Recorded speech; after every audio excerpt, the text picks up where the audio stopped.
अचानक भिंड कलेक्टर पर एफआईआर कराने के लिए देहात थाना पहुंचे, जहां उन्होंने थाना प्रभारी मुकेश साक्य को एफआईआर करने के लिए शिकायत की आवेदन दी। साथ ही उनके पुत्र पूर्व मंत्री जयवर्धन सिंह, कांग्रेस प्रदेश अध्यक्ष जीतू पटवारी सहित कांग्रेस के कई दिग्गज नेता कलेक्टर पर मामला दर्ज करने के लिए थाने पहुंचे थे। पूर्व मुख्यमंत्री दिग्विजय सिंह ने कहा कि यदि थाने में मामला दर्ज नहीं हुआ तो कोर्ट की दहलीज खटखटाऊंगा। जिला कलेक्टर महोदय ने फोन पर विनोद जैन को फोन पर कहा कि मैं हिंदुओं के घर पर बुलडोजर नहीं चलाऊंगा, केवल मुसलमानों के घर पर बुलडोजर चला सकता हूं। ये हिंदू मुसलमान का ये मसला है। तो ये तो घोर अपराध है और भारतीय न्याय संहिता 2023 के अंतर्गत 152, 196, 198, 351, 61 और मध्य प्रदेश डकैती अधिनियम के अंतर्गत 11/13 के तहत प्रकरण पंजीबद्ध कार्रवाई करने का कष्ट करें। ये हमने एफआईआर दर्ज करा दी है। अगर ये दबाव में यहाँ पे टीआई साहब एफआईआर दर्ज नहीं करेंगे तो हमें न्यायालय की शरण लेनी पड़ेगी और न्यायालय में एफआईआर दर्ज कराने के लिए केस दर्ज कराएंगे। जिला कलेक्टर ये एक्चुअली जो कार्रवाइयाँ हुई हैं अभी अतिक्रमण हटाओ के अंतर्गत, क्योंकि इसमें लाहौर में आपको मालूम है कि डॉक्टर गोविंद सिंह के मकान की नफ्ती वगैरह की गई है कि वह सरकारी ज़मीन पर है या नहीं, और उसके संबंध में कार्रवाई की जा रही है लगातार। ये केवल उनके ही नहीं बल्कि अन्य जहां भी अतिक्रमण किए गए हैं उन पर नफ्ती करना, शासकीय भूमि को वापस उसके मालिकान तक लौटाना, और यह कार्रवाई प्रशासन द्वारा लगातार की जा रही है। इसी बात को लेकर शायद चिंता जाहिर कर रहे हैं कांग्रेसी जन, और कांग्रेसी जनों की इस चिंता को उन्होंने अपने अभिलेख में उतार कर अपने पत्र के माध्यम से थाना देहात में दिया है। एक ज्ञापन आज कलेक्ट्रेट में भी कलेक्टर महोदय को भी दिया गया। तो उक्त दोनों के संदर्भ में जो भी उचित कार्रवाई होगी रखी जाए। सर, क्या साक्ष्य दिए गए एफआईआर के लिए? अभी जो भी है उसको उनके वगैरह भी दिया है, उनका जो भी पत्र दिया गया है उसका सूक्ष्मता से विश्लेषण किया जाए। आखिर यातना देगा, प्रताड़ना करेगा, नियम विरुद्ध काम करेगा, उसके खिलाफ कांग्रेस पार्टी एग्रेसिव रहेगी। और वो चाहे कलेक्टर हो, चाहे पटवारी, चाहे हवलदार हो, चाहे तहसीलदार, चाहे पीआई हो, चाहे एसपी, किसी ने भी अगर नियम के विरुद्ध बीजेपी के कार्यकर्ता बन के काम किया उसकी एफआईआर यहाँ होगी। और इसके बाद यहाँ अगर थाने ने अपना काम नहीं किया तो हम अपना कोर्ट से काम करेंगे। अब अधिकारियों को समझना पड़ेगा कि सरकार की नौकरी करते हैं, वो नौकरी बीजेपी की नहीं करते हैं। तो जहाँ भी आम जनता पे, कांग्रेस के कार्यकर्ता पे इन्होंने बीजेपी के नेताओं के अनुसार कार्रवाई की, यानी ये तैयार है न्यायालय में, कोर्ट में इनकी एफआईआर जाने के लिए, फिर तारीखें भुगतने के लिए। कांग्रेस पार्टी उसी के तहत जो यहाँ के कलेक्टर थे वो अभी सर्विस रूल का नियम पालना भूल गए, उसको उनके खिलाफ आई। धन्यवाद। अभी आपने ज्ञापन दिया? ज्ञापन नहीं दिया हमने, तो सिर्फ एफआईआर की है कलेक्टर। नहीं, कलेक्टर को आपने ज्ञापन देने आप पहुंचे? यही बात है, उनको कही कि आप रूल का पालन करो। बीते दिन देर शाम मध्य प्रदेश के वन एवं पर्यावरण राज्य मंत्री मध्य प्रदेश के पन्ना जिले के अमानगंज पहुंचे। इसी क्रम में पूर्व मंडल अध्यक्ष रामलाल लखेरा ने नगर परिषद को अंत्येष्टि के लिए लकड़ी मुहैया कराने के लिए वन राज्य मंत्री को एक ज्ञापन सौंपा। साथ ही वरिष्ठ भाजपाई रनमत सिंह द्वारा दक्षिण वन मंडल अंतर्गत विपतपुरा वन समिति गठन के लिए ज्ञापन सौंपते हुए आग्रह किया कि जल्द से जल्द विपतपुरा वन समिति का गठन किया जाए। दोनों आवेदनों पर राज्य मंत्री दिलीप अहिरवार ने आश्वासन दिया। वहीं मीडिया के सवालों का जवाब देते हुए वन राज्य मंत्री ने कहा कि पन्ना जिले में ही नहीं पूरे मध्य प्रदेश में वन अधिकार पट्टे देने का अभी कोई निर्देश नहीं है। जो भी आदेश आएगा पूरे प्रदेश के लिए सामान्य होगा। साथ ही प्रदेश में वन विभाग व राजस्व भूमि के विवाद को सुलझाने का जल्द ही प्रयास देखने को मिलेगा। यहाँ के डिपो से आकर स्थिति क्या है, क्यों नहीं उपलब्ध कराई जा रही है? कभी कभी होती क्या है कि कहीं कहीं पे लकड़ी कटाई होती नहीं है, जो शासन के द्वारा लकड़ी कटाई होती है वो नहीं हो पाती है। इस कारण से ये समस्या आती है। ये समस्या अभी मैं डिंडोरी से आ रहा हूँ, जबलपुर डिंडोरी ऐसा प्रभात करते, तो डिंडोरी में भी ये समस्या आई थी कि यहाँ भी उसके लिए लकड़ी उपलब्ध नहीं होती। तो कई जगह ये समस्या थोड़ी बहुत आती है। बाकी जहाँ ये समस्या है तो इस समस्या का समाधान करने के लिए हम बात करेंगे कि किस प्रकार से समस्या का समाधान हो। तो जिले में सर कई जगह वन समितियाँ लंबित हैं, काफी टाइम। अब देखते हैं उसमें क्या है। अभी मैंने बोला भी था कई बार समिति बनी है, कई समिति खाली है, क्या कारण है क्या नहीं है कारण, एक बार मैं बैठता हूँ अधिकारियों के साथ समीक्षा करूँगा। मध्य प्रदेश के ऊर्जा मंत्री प्रद्युम्न सिंह तोमर ने केंद्रीय बजट और हर घर तिरंगा और तिरंगा यात्रा को लेकर प्रेस वार्ता को संबोधित किया। उन्होंने कहा कि नया बजट देश को विकसित भारत बनाने का संकल्प की पूर्ति करने वाला बजट है। उन्होंने बताया कि भारतीय जनता पार्टी देश भर में तिरंगा यात्रा आयोजित कर रही है। तिरंगा यात्रा राष्ट्र के प्रति अटूट श्रद्धा और विश्वास व्यक्त करने का जरिया है। उन्होंने कहा कि हर कार्यकर्ता को हर घर तिरंगा अभियान में शामिल होना है।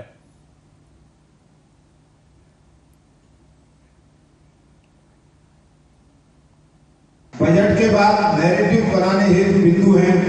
विकसित भारत में ही विकसित मध्य प्रदेश, अमृतकाल की अमृत पीढ़ी का निर्माण, रोजगार और सृजन, प्रदेश पर की केंद्र की मोदी सरकार का विशेष ध्यान रहता है। 2009-10 में यूपीए सरकार को कर हस्तांतरण 11,077 करोड़ था। 14-15 में भाजपा सरकार आने के बाद ये लगभग दोगुना बढ़कर 10 वर्ष पूर्ण होने तक 2023-24 में 8 गुना बढ़कर करोड़ कर दिया गया है। भारत सरकार द्वारा ग्रांट इन एंड सहायता उसमें भी बढ़ोतरी हुई है। वित्त आयोग द्वारा सरकार को अनुदान में भी 4 गुना बढ़ोतरी हुई है। तो मैं आपसे ये कहना चाहता हूँ कि प्रदेश के विकास के लिए देश के यशस्वी प्रधानमंत्री माननीय नरेंद्र मोदी जी के कुशल मार्गदर्शन में वित्त मंत्री जी द्वारा ये कॉपी आपको भी दी जाएगी बजट। वाहन चलाने को लेकर रखी जाने वाली सावधानियों को कड़ाई से पालन कराए जाने के लिए बुधनी के महाराणा प्रताप मुख्य तिराहे पर प्रथम सत्र न्यायाधीश मिताली पाठक के नेतृत्व में वाहनों की चेकिंग के लिए मोबाइल कोर्ट का आयोजन किया गया, जिसमें बड़ी संख्या में पुलिस बल के साथ वाहनों की चेकिंग के साथ परिवहन नियमों का उल्लंघन करने वाले वाहनों पर चालान की कार्रवाई की गई। प्रथम सत्र न्यायाधीश मिताली पाठक ने बताया कि वाहन चालकों की सुरक्षा के दृष्टि से ये अभियान चलाया जा रहा है। आगे भी इस तरह के अभियान लगातार चलाए जाएंगे। आज के समय में वाहन का प्रयोग लगभग सभी लोग करते हैं और उसी से संबंधित कुछ नियम बनाए गए हैं जो मोटरयान अधिनियम में बताए गए हैं। लेकिन हमारे देश में सामान्यतः ऐसा देखने में आता है कि जब तक नियमों का कड़ाई से पालन नहीं कराया जाता तब तक व्यक्ति नियमों के पालन में लापरवाही बरतता है। तो आज ये मोबाइल कोर्ट लगाने का उद्देश्य यही है कि व्यक्ति की सुरक्षा के लिए जो नियम बनाए गए हैं, जो सड़क पर चलने के लिए नियम बनाए गए हैं, वे उनका कड़ाई से पालन सुनिश्चित करें। देखिए, इससे क्या होगा कि यदि सभी लोग उन नियमों का पालन करेंगे तो इससे न केवल वे सड़क पर चलते समय सुरक्षित रहेंगे, जबकि जो और भी लोग सड़क पर चल रहे हैं वे भी सुरक्षित महसूस करेंगे। मैम, इस तरीके का आयोजन और भी करेंगे आप आगे चलकर? जी बिल्कुल, मोबाइल कोर्ट का आयोजन समय समय। शिवपुरी जिले की पोहरी विधानसभा से विधायक कैलाश कुशवाहा ने अपने विधानसभा के अंतर्गत आने वाले सतनबाड़ा के गर्ल्स हॉस्टल का औचक निरीक्षण किया, जिसमें भारी अनियमितताएं पाई गई, जिसमें मेन्यू के हिसाब से कभी खाना नहीं दिया जाता। साथ ही विधायक कैलाश कुशवाहा से हॉस्टल में रह रही बच्चियों ने रो रो कर अपनी आपबीती सुनाई। बच्चों ने कहा कि हमसे पानी भरवाया जाता है और कपड़े धुलवाए जाते हैं, बर्तन भी मांजने पड़ते हैं और रोज़ एक ही खाना मिलता है जिसमें ज़्यादा पानी की दाल, रोटी और सिर्फ चावल होते हैं, और कभी नाश्ता मिलता है तो कच्ची पूड़ी का। इसके बाद विधायक कैलाश कुशवाहा ने हॉस्टल में खुद खाना खाया तो पाया कि वहां सिर्फ दाल, रोटी और चावल थे। जिस पर विधायक ने सब्जी के बारे में पूछा तो वहां मौजूद मैडम ने बात को छिपाते हुए कहा कि सब्जी खत्म हो गई है। बच्चों ने यह भी बताया कि मैडम कभी हॉस्टल पर नहीं रुकती, ज़्यादातर घर रहती हैं और रात में तो कभी भी हॉस्टल में नहीं रुकती हैं।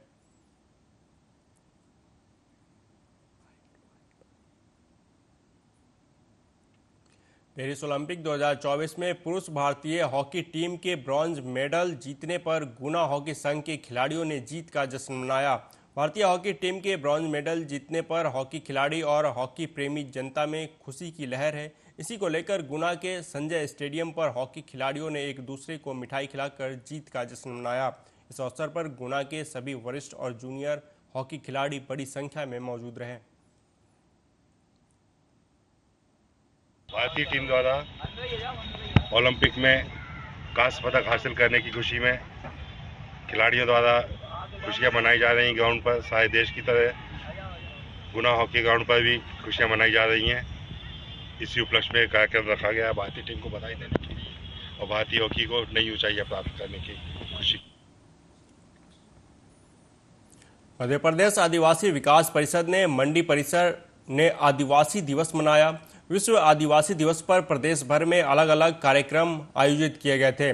भगवान बिरसा मुंडा एवं टंटिया मामा को श्रद्धा सुमन अर्पित कर उद्बोधन कार्यक्रम का आयोजन किया गया, जिसमें आदिवासी विकास एवं इसके उत्थान के लिए बात रखी गई। उसके बाद विशाल रैली का भी आयोजन किया गया था, जिसमें पारंपरिक नृत्य ढोल बाजे के साथ झांकियां निकाली गई थीं।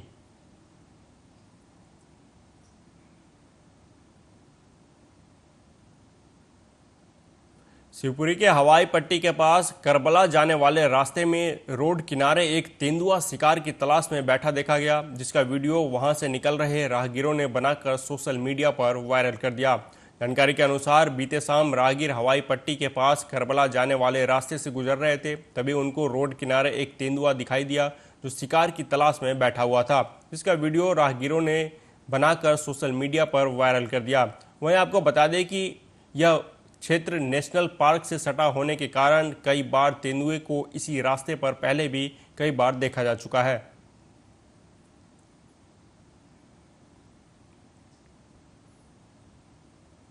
अगली खबर उत्तर प्रदेश के अलीगढ़ से है, जहां समाजवादी पार्टी के नेता काशिफ आब्दी और कांग्रेस के वरिष्ठ नेता आगा यूनिस पर जनता को भड़काकर जाम लगाने और सरकारी कार्य में बाधा डालने का मुकदमा दर्ज किया गया है। उनके साथ ही अन्य 100 लोगों पर भी पुलिस ने मुकदमा दर्ज किया है। दर्ज किए गए मुकदमे में पुलिस ने 5 घंटे के लगभग लोगों के द्वारा जाम लगाने की बात कही है। साथ ही सपा और कांग्रेस नेता को जाम के लिए उकसाने, पुलिस के कार्य में बाधा डालने के आरोप लगाए गए हैं। वहीं अब मुकदमे का विरोध भी शुरू हो गया है। कांग्रेस पार्टी के नेता आगा यूनिस और कांग्रेस की जिला अध्यक्ष जरीन आगा के नेतृत्व में जिलाधिकारी कार्यालय का घेराव करते हुए कांग्रेस नेता और अन्य लोगों पर दर्ज हुए मुकदमे को झूठा बताया है, जिसको लेकर जिलाधिकारी अलीगढ़ को उनके द्वारा एक मांग पत्र देते हुए न्यायिक जांच की मांग की गई है। दरअसल बताया जाता है कि रोशनी नाम की महिला अलीगढ़ के थाना कुवारसी के नगला पटवारी में अपने पति के साथ बाइक पर जा रही थी, तभी अचानक एक ट्रक ने बाइक सवार दंपति को टक्कर मार दी थी, जिसमें बाइक सवार 6 माह की गर्भवती महिला रोशनी की मौके पर ही मौत हो गई थी, जिससे आक्रोशित लोगों ने मौके पर जाम लगाते हुए प्रदर्शन किया था। देखिए, ये जो पटवारी नगले पे 2 दिन पहले एक विभत्स घटना घटी। अनियंत्रित ट्रक ने गर्भवती महिला को रौंदते हुए चली गई और उसके बाद उस गर्भवती महिला, उसका जो 6 महीने का गर्भ के अंदर पलने वाला बच्चा, उसको जिस तरह से उसको वहां से कपड़े में बांधकर ट्रैक्टर ट्राली के ऊपर लादकर वहां से हटाया गया। उसकी बेदबी की गई, एक लाश की बेदबी की गई, वो भी अलीगढ़ ने देखा। उसके बाद वहां पर जो परिवार था, मृतका का परिवार, वो धरने पे वहां बैठा और उसने अपनी मांग उठाई, क्योंकि वो सड़क जो है खूनी सड़क बन चुकी है और पूरी उखड़ चुकी है।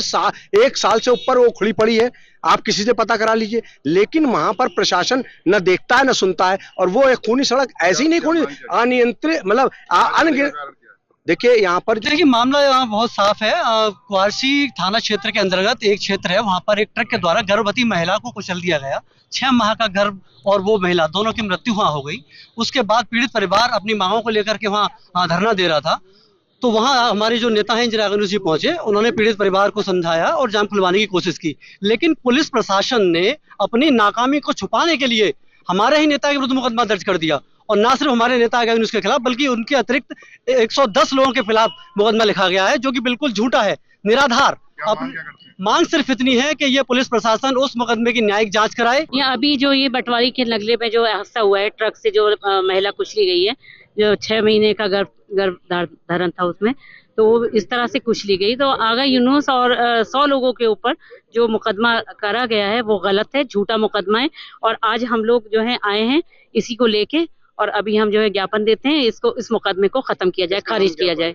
जी, ज्ञापन हम अब देंगे, मजिस्ट्रेट को देंगे। जी जी, जिलाधिकारी के नाम देंगे। मुकदमा वापस नहीं हुआ नहीं तो अगर मुकदमा वापस नहीं हुआ, सच की आवाज को नहीं सुना गया, तो हम वहीं अलीगढ़ में शिक्षकों के द्वारा लंबे समय से की जा रही मांग को पूरा न होने पर शिक्षक अब सड़कों पर उतरते हुए नजर आ रहे हैं। शिक्षकों के द्वारा पूर्व एमएलसी जगवीर किशोर जैन के नेतृत्व में बाइक रैली निकालकर उत्तर प्रदेश के मुख्यमंत्री योगी आदित्यनाथ को 23 सूत्री मांग पत्र भेजा है। शिक्षकों का साफ तौर पर कहना है कि अगर उनकी मांगों को पूरा नहीं किया गया तो उनके द्वारा बड़ा प्रदर्शन किया जाएगा। दरअसल पूरा मामला जिला अलीगढ़ का है, जहां उत्तर प्रदेश माध्यमिक शिक्षक संघ के प्रांतीय नेतृत्व के आह्वान पर उत्तर प्रदेश माध्यमिक शिक्षक संघ के बैनर तले माध्यमिक शिक्षकों एवं प्राथमिक शिक्षकों ने स्कूटर, मोटरसाइकिल रैली मार्च निकालकर शिक्षकों के द्वारा 23 सूत्रीय मांगों को पूरा करने की मांग को लेकर अलीगढ़ के रामलीला ग्राउंड से बस स्टैंड कटपुला होते हुए कलेक्ट्रेट पहुंचकर मुख्यमंत्री के नाम जिलाधिकारी को ज्ञापन सौंपा, जिसमें पुरानी पेंशन बहाल करने, निःशुल्क चिकित्सा, वित्तविहीन शिक्षकों को समान कार्य के लिए समान वेतन, 8वां वेतन आयोग गठन करके केंद्रीय कर्मचारियों के समान वेतन की मांग की जा रही है। सर, शिक्षकों द्वारा किस तरीके का ज्ञापन दिया गया, किसके लिए दिया? आज उत्तर प्रदेश माध्यमिक शिक्षक संघ द्वारा माननीय मुख्यमंत्री जी को 24 सूत्रीय ज्ञापन दिया गया है, तो वो उचित माध्यम द्वारा माननीय मुख्यमंत्री तक ज्ञापन प्रेषित कर दिया जाएगा। सर, ये सरकार के जो हठधर्मी है और शिक्षक विरोधी और कर्मचारी विरोधी जो सरकार का रवैया है, उसके खिलाफ अध्यापकों में और कर्मचारियों में बहुत रोष और आक्रोश है। प्राथमिकों की संख्या होगी पूरे प्रदेश में कितनी है भाई? 6,09,000 प्राथमिक शिक्षक है और 1 लाख के करीब माध्यमिक है। इस प्रकार से 7 लाख टीचर्स ने लामबंद होकर के संघर्ष का ऐलान कर दिया है। 5वां वेतन आयोग सरकार नहीं दे रही थी, हमने जेल जा करके संघर्ष करके अपनी एकजुटता के साथ प्रदर्शन करके 5वां वेतन आयोग ले लिया। अब हम जो है पुरानी पेंशन भी बहाल कराएंगे और हमारा नारा है कि सरकार वही राज्य करेगी जो पुरानी पेंशन बहाल करेगी। कहां से कहां तक के लिए आपने प्रदर्शन किया? और जी, रैली जो निकली आपने कहां से? अगली खबर कानपुर देहात के ककरमऊ से है, जहां गौशाला में बीमार और मृतक गायों की सूचना पर कवरेज के लिए पहुंचे पत्रकार को ग्राम प्रधान ने साथियों के साथ बंधक बनाकर पीट दिया। पत्रकार का आरोप है कि मोबाइल, चश्मा, पेन तोड़ने के साथ 10,000 रुपये भी छीन लिए। दरअसल गौशाला में गोवंशों को दाना चारा नहीं मिलता, जिससे भूख से मर रही गोवंशों की सूचना मिलने के बाद पत्रकार कवरेज करने के लिए पहुंचा था। किसी तरह जान बचाकर भागे पत्रकार ने सिवली कोतवाली पहुंचकर मामले की शिकायत की है। घटना मेरे साथ ये घटी, महिता क्षेत्र का एक ककरमऊ गाँव पड़ता है, वहाँ पे उसके मजरे पंतनगर गांव में गौशाला है। गौशाले पे मैं कवरेज करने गया था। वहाँ 2-3 गायें मरी पड़ी हुई थी, 3-4 बहुत गंभीर हालत में बीमार थीं। साफ़ सफाई बड़ी व्यवस्थाएं थीं, उसको मैं देखने के लिए कवरेज करने गया था। केयर टेकर मिली, गेट खोला, मैं अंदर गया। अंदर जा कर के मैंने फ़ोटो खींची। इसी बीच में केयर टेकर ने प्रधान को बुला लिया और प्रधान ने आते आते 4-5 साथियों के साथ, हमारे साथ 2 लोग और थे, वो तो वहाँ से भाग खड़े हुए जान बचा के बेचारे। इसके बाद हमारे साथ उसने मारपीट, हमारा मोबाइल छीन लिया, रुपये 10,000 जेब में पड़े थे ऊपर वो छीन लिए, मेरा चश्मा व पेन तोड़ दिया। इसके बाद मुझे बंधक बना के मारपीट की मेरे साथ। ये लगभग कितने?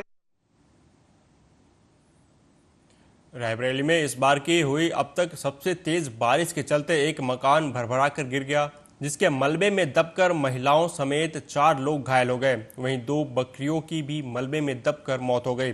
मामला सलोन कोतवाली इलाके के रवहारा गांव का है, जहां सरकारी इंदिरा आवास भारी बारिश के बीच भरभरा कर गिर गया। स्थानीय लोगों की मदद से सभी घायलों को मलबे से निकालकर इलाज के लिए अस्पताल ले जाया गया।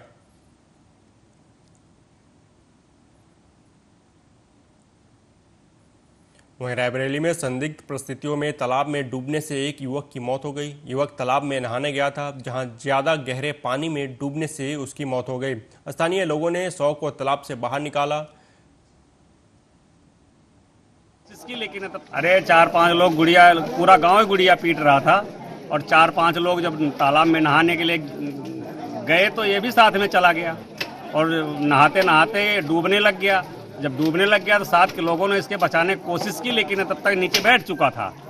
फिर पूरा गांव भी इकट्ठा हो गया इसको बचाने के चक्कर में, लेकिन किसी का उसमें वो नहीं बस नहीं चला कि वो इतना गहरा होने की वजह से तालाब की किसी का बस नहीं चला। फिर दूसरे गांव से गोताखोर बुलाए गए, उन्होंने निकाला, तब तक काफ़ी लेट हो चुका था। करीब ये घटना आधा पौन घंटा चली है। इतनी देर में तो लोग की सांसें रुकी जाती है, तो आप भी जानते हैं। खत्म हो गया। उसके बाद अब उसको अस्पताल ले गए। अब देखिए क्या होता है। घर का इकलौता था क्या? जी, घर का इकलौता लड़का था। अरे अगली खबर पंजाब के भटिंडा से है, जहां मोड़ मंडी में ऑप्टिकल दुकान पर 2 चोरों ने दिन दहाड़े दुकान का ताला तोड़कर गले में रखे 30 से 35 हजार रुपए और 2 ऐनक चोरी करके बाइक से फरार हो गए। चोरी की पूरी घटना वहां लगे सीसीटीवी कैमरे में कैद हो गई। वहीं एएसआई लक्ष्मण सिंह ने कहा कि चोरी की मामले की जांच की जा रही है, सीसीटीवी कैमरा चेक किए जा रहे हैं और चोरों को पकड़ने के लिए कानूनी कार्रवाई की जाएगी। टीवी फुटेज चेक कर रहे हैं। मेरा नाम एएसआई लक्ष्मण सिंह है, थाना मोड़ लगा हुआ है। मैं चोरी हुई है वो ਤਾਂ ਮਿਲੀ ਸੀ ਜੀ, मौका देखा हैगा। आसे पासे दे टीवी फुटेज चेक कर रहे हैं, ट्रेस करके ते बनदी कानूनी कार्रवाई की जा रही है। चोरी दिन दिहाड़े बहुत हुई है, बस स्टैंड पे भी हुई है। इलाहाबाद बैंक सामने चंडीगढ़ से अपनी टैक्सी में सवारियों को लेकर लुधियाना जा रहे एक टैक्सी ड्राइवर की समराला बाईपास पर गोली मारकर हत्या कर दी गई और आरोपी मौके से टैक्सी चोरी कर फरार हो गए। समराला पुलिस ने चंडीगढ़ लुधियाना बाईपास के हरियोन गांव के पास एक ड्राइवर का शव बरामद किया, जिसे कई गोलियां लगी थी। समराला पुलिस के डीएसपी तरलोचन सिंह मौके पर पहुंचे और शव को कब्जे में लेकर जांच शुरू कर दी है। सर, मेरा लड़का 3-4 महीने से करीबन गाड़ी चला रहा था ओवर, और सर रात से लुधियाने की बुकिंग मिली, मेरे पास फोन आया 4 बजे। सर बहुत परेशान था मेरा बेटा, अकेला ही बेटा है मेरा। और सर 4:15 बजे ने बात करी कि मैं किसी ने गोली मार दी पापा। और सर इतनी बात हुई मेरी। मैंने 10 मिनट के बाद फ़ोन करा, क्या बाबू तू है कहाँ सी? अरे मैं लोकेशन भेज रहा, लोकेशन भेज दी मेरे पास सर। फिर का सर फिर वो नहीं था सर। फिर तो कोई दुश्मनी वगैरह लगती है किसी के साथ? कोई कुछ नहीं है, किसी का भी, मेरे साथ भी नहीं, भाई के साथ भी नहीं, बच्चे की भी नहीं। इनकी शादी होगी थी? शादी होगी सर। कुछ भी बात नहीं हुई है। वो कल सवारी लेके निकले थे, कहते लुधियाना के लिए, और क्या नाम, फिर वो यहाँ पे आए होंगे। जाते टाइम किसी ने कर दी वारदात। फोन पे सिर्फ ये बोल रहे थे कि क्या नाम लेते हैं, मेरा एक्सीडेंट, वो किसी ने गोली मार दी कि मैं मर जाऊंगा, मैं मर जाऊंगा, मैं मरने वाला हूँ, बस यही बोल रहे थे। किसी के साथ कोई रंजिश वगैरह थी आपको? नहीं, किसी के साथ कुछ भी नहीं था इनका। तो किसी का तो भी नहीं बोलते। ये ਸਾਨੂੰ ਸਵੇਰੇ ਵਕਤ ਹੀ ਜਿਹੜੀ ਇਨਫੋਰਮੇਸ਼ਨ ਆਈ ਸੀ, ਅਸੀਂ ਮੌਕੇ ਤੇ ਵੀ ਜਿਹੜੀ ਸਪੋਰਟ ਤੇ ਆ ਗਏ ਸੀ। ਇਹ ਬੱਚਾ ਜਿਹੜਾ ਰਵੀ ਕੁਮਾਰ ਸੀ, ਇਹ ਟੈਕਸੀ ਅਵੇਲ ਚਲਾਉਂਦਾ ਸੀ। ਚੰਡੀਗੜ੍ਹੋਂ ਇਹ ਟੈਕਸੀ ਸਵਾਰੀ ਮੇਰੇ ਖਿਆਲ ਲੈ ਗਿਆ ਲੁਧਿਆਣੇ ਵਾਸਤੇ ਬੁੱਕ ਹੋਇਆ ਸੀ। ਇਹਦੀ ਜਿਹੜੀ ਵਾਪਸੀ ਜਾਂਦੇ ਆ ਡੈਡਬੋਡੀ ਨੇ ਆਪਣੇ ਪਰਿਵਾਰ ਨੂੰ ਫੋਨ ਕੀਤਾ ਸੀ, ਮੇਰੇ ਕਹਿੰਦੇ ਗੋਲੀ ਮਾਰਦੀ ਹੈ। ਉਹ ਆਈ ਸ਼ੂਟਿੰਗ ਜਿਹੜਾ ਇਹਦਾ ਮਰਡਰ ਹੋਇਆ, ਉਹ ਆਈ ਕੇਸ ਰਜਿਸਟਰਡ ਕਰਕੇ ਇਨਵੈਸਟੀਗੇਸ਼ਨ ਕਰ ਰਹੇ हैं। ਜਿਹੜੇ ਮੁਲਜ਼ਮ ਹੈ ਛੇਤੀ ਇਹ ਸਲਾਖਾਂ ਵਿੱਚ ਦੇ लड़की दे रहे थे की का सामने जा रहे थे की करना अजय का तो 20 का पार्ट ही है अडर फ्यूजन। फिलहाल इस बुलेटिन में अभी तक के लिए इतना ही। देश दुनिया की तमाम खबरों के लिए देखते रहिए आर्या न्यूज़। नमस्कार।